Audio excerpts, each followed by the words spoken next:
Hello everyone. I think I just wanted to take a look at some problems from section 4.3, which is over extrema, both local extrema and absolute extrema. And one of the problems that was assigned for homework last week before spring break was problem 121. And here we have the function y equals 1 over x minus x squared over 0, 1. And I wanted to look and see what this function actually looks like on the graphing calculator before we begin. So I'll go ahead and pull that out. And I've got the function 1 over x minus x squared. And I'll go ahead and graph that.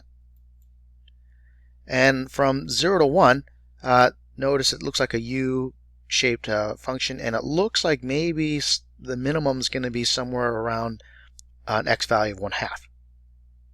If we look as you get closer and closer to x equals 1 from the left and x equals 1 from the right, we can tell from the function that it will go to infinity because the denominator is x minus x squared. So we know that there can't be any absolute maxes, even though the function is definitely increasing as we get toward 0 and 1, because it's not defined at 0 or 1. So we're definitely going to be looking at this absolute minimum. It'll also be a local minimum as well.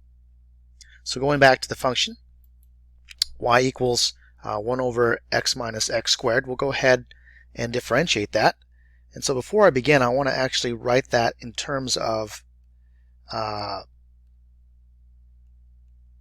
exponents. And so I'll write the derivative of, and I'll rewrite that expression in terms of an exponent.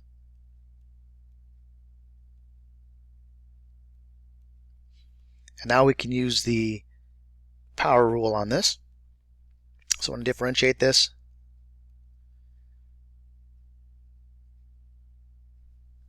We will get a minus 1, x minus x squared to the minus 2 power. And then the chain rule says we differentiate the inside, and so we're going to get a 1 minus 2x.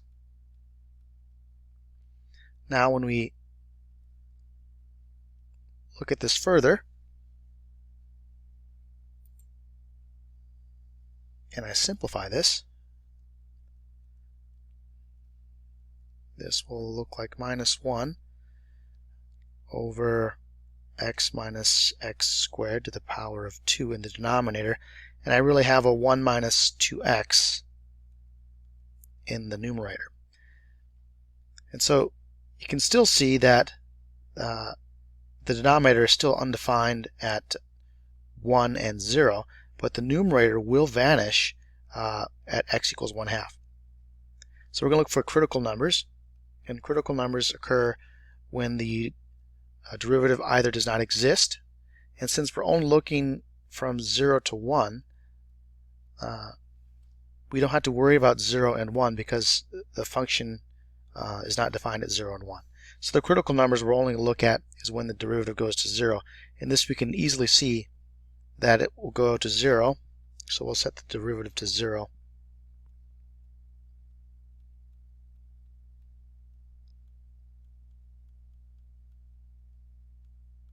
And notice that the numerator will go to 0 when x is 1/2. So there's where we will see a critical number at 1/2. So since we can't test at x equals 0 or x equals 1 because it's not defined in the function, we're only left with testing at x equals 1/2.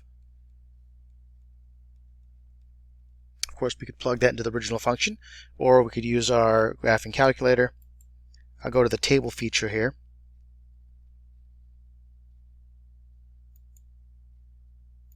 And we'll just enter 1/2 in there. And when you enter a value of 1/2, the output or y value is going to be 4.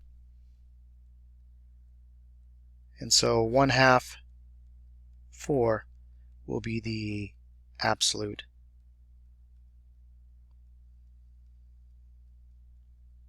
min on 0, 1. It's also a local minimum as well, but specifically, sorry about that, specifically for the function. I'm going to go ahead and make this so you can see the whole picture here.